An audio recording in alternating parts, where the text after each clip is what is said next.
दोस्तों आज की इस वीडियो के अंदर मैं आपको बताऊंगा कि डिस्काउंट कूपन जो होते हैं, यानी कि ऑनलाइन अगर आप अपने प्रोडक्ट सेल करते हैं किसी भी मार्केट प्लेस पे, तो चाहे वो अमेज़ोन हो, फ्लिपकार्ट हो, मीशो हो या कोई दूसरा कोई सा भी मार्केट प्लेस होता है, तो उसमें अगर आप डिस्काउंट कूपन क्रिएट करते हैं और डिस्काउंट कूपन क्रिएट करने पर आपको जीएसटी जो होती है, यानी कि जो इनवॉइस आपका उसमें जनरेट होता है, तो क्या डिस्काउंट कूपन पे जीएसटी एप्लीकेबल है या नहीं है, तो उसी के बारे में थोड़ी सी ये बेसिक सी इन्फॉर्मेशन मैं आप लोगों के साथ में शेयर करना चाहूँगा। तो सबसे पहले मैं आपको ये दिखाना चाहूँगा कि जो डिस्काउंट कूपन होते हैं, यानी कि जो डिस्काउंट कूपन होता है, इसमें ये डिपेंड करता है कि कोई सा भी जो मार्केट प्लेस होता है उसमें सबसे पहली जो कंडीशन होती है प्री सेल डिस्काउंट, यानी कि ये होता है कि प्री सेल डिस्काउंट कूपन जो होते हैं, यानी कि बिफोर इनवॉइस इज इशूड, यानी कि इनवॉइस अगर उसका जनरेट नहीं हुआ है और उससे पहले आपने जो डिस्काउंट दिया है,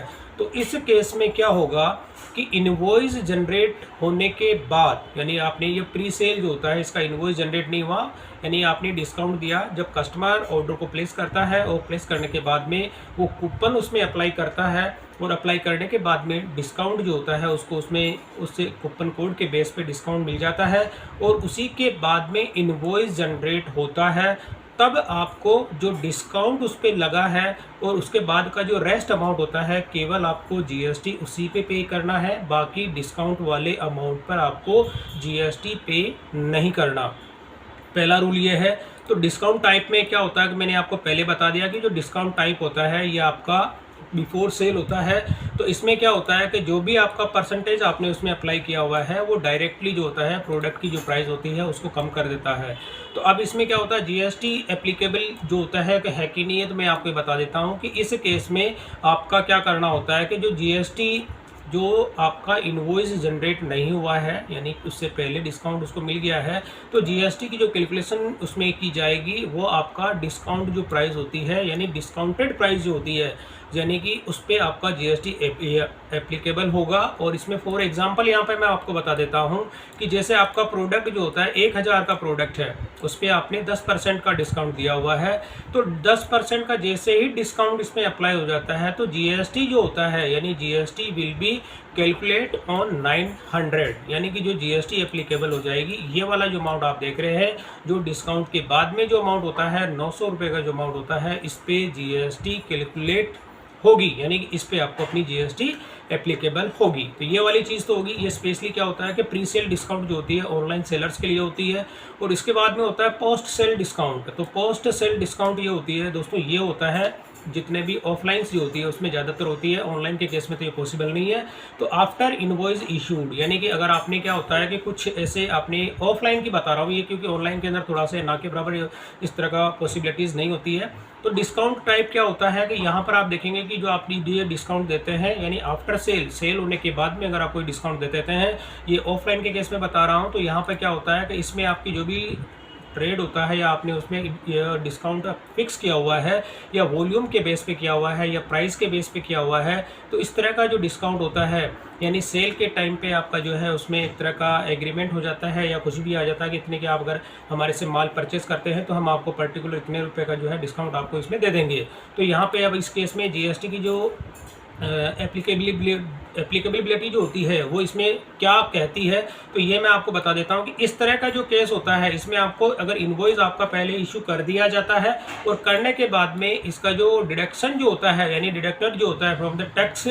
टैक्सेबल वैल्यू ओनली इफ, यानी कि जो टैक्सेबल वैल्यू जो होती है उसमें से केवल 3 कंडीशन जो होती है उसी के अंदर उसका जीएसटी में रिमबर्समेंट, यानी कि जो डिडक्शन होता है वो आपको उसमें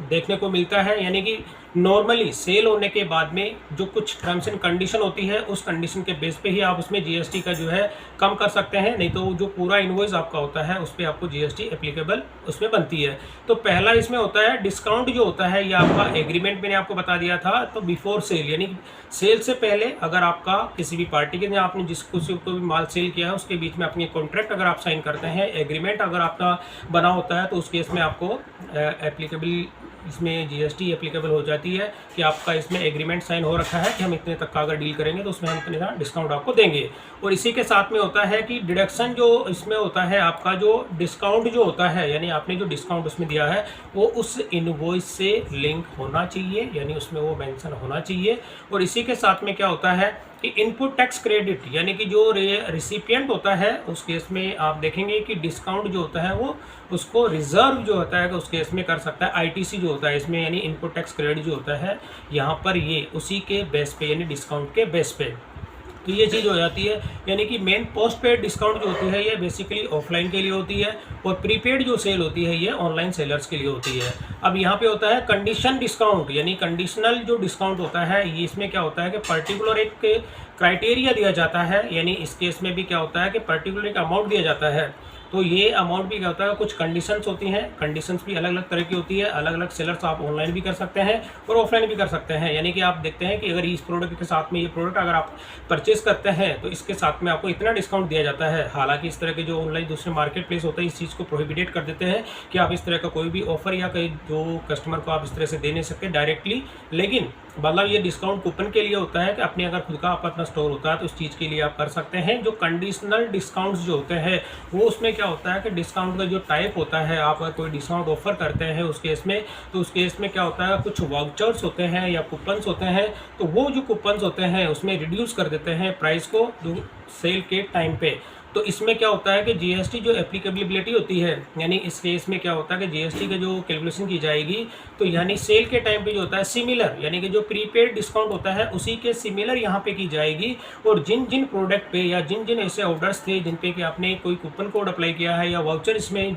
अप्लाई किया है और प्राइस करने उसके बाद उसकी रिड्यूस हो जाती है, तो बिफोर सेल, यानी सेम कंडीशन है, सेल से पहले अगर आपका जो डिस्काउंट कूपन उसमें अप्लाई हो जाते हैं और उसके बाद में जो इनवॉइस जनरेट होता है तो इस केस में आपका जो जीएसटी वो होता है उसमें कैलकुलेट की जाएगी जो रिड्यूस प्राइस होती है उसमें आफ्टर अप्लाइंग द कूपन्स, यानी कूपन कोड अप्लाई हो जाने के बाद में जो रिड्यूस प्राइस बचती है उसी के केस में आपका जो जीएसटी उसमें एप्लीकेबल होगी। बाकी के जो आपने डिस्काउंट उसमें दिया है उसमें आपको जीएसटी देने की ज़रूरत नहीं है डिस्काउंट कूपन्स की अमाउंट पर।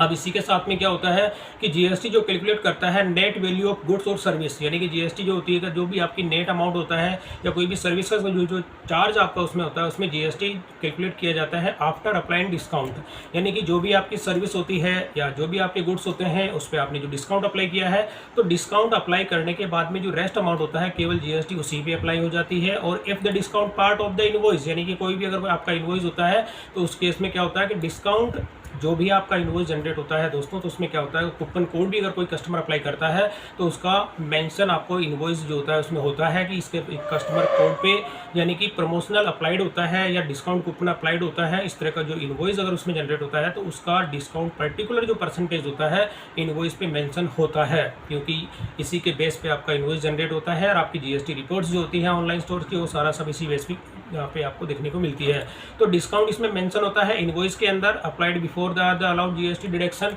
यानी कि जो भी डिस्काउंट होता है आपका चाहे ऑफलाइन हो चाहे ऑनलाइन हो वो उसमें इनवॉइस के अंदर मेंशन होना चाहिए कि कितना इसमें डिस्काउंट दिया गया है, डिस्काउंट के बाद में कितना अमाउंट हो जाता है। और इसमें ठीक इसी तरह से पोस्ट सेल का जो डिस्काउंट होता है उस केस में क्या होता है कि कुछ स्पेशल कंडीशंस होती हैं, उस कंडीशंस के बेस पे ही आपको जो जीएसटी के अंदर जो एडजस्टमेंट होती है वो कंडीशंस अगर फुलफिलमेंट कर देते हैं तभी आपका जो है उसमें जीएसटी के अंदर आपका कैलकुलेशन जो है उसी बेस पे की जाएगी। अदरवाइज अगर आपका कोई टर्म्स एंड कंडीशन नहीं होती है तो पूरा जितना भी आपका जो इनवॉइस यानी गुड्स की वैल्यू या सर्विस की जो वैल्यूज होती है उसमें पूरा का पूरा आपको नेट उसमें जीएसटी एप्लीकेबल होगी। तो दोस्तों ये था बेसिक जीएसटी के जो डिस्काउंट कूपन्स होता है, यानी कि इसमें जो डिस्काउंट कूपन पे आपको किन किन पे जीएसटी एप्लीकेबल है या नहीं है, वो कौन कौन सी इसकी कंडीशंस होती हैं, वो सारा मैंने यहाँ पे एक्सप्लेन कर दिया है। तो इस डॉक्यूमेंट को आप अच्छे से स्टडी कर लें। ये मेन जो पॉइंट थे 3 ही पॉइंट होते हैं, प्री सेल डिस्काउंट होता है, पोस्ट सेल डिस्काउंट होता है और कंडीशन जो इसमें यहाँ पे कूपन्स जो होते हैं उन्हीं की मैंने पूरी डिटेल्स आप लोगों को बता दी है। तो दोस्तों वीडियो पसंद आई तो इसे लाइक और शेयर जरूर करें और मेरे चैनल को सब्सक्राइब करना ना भूलें।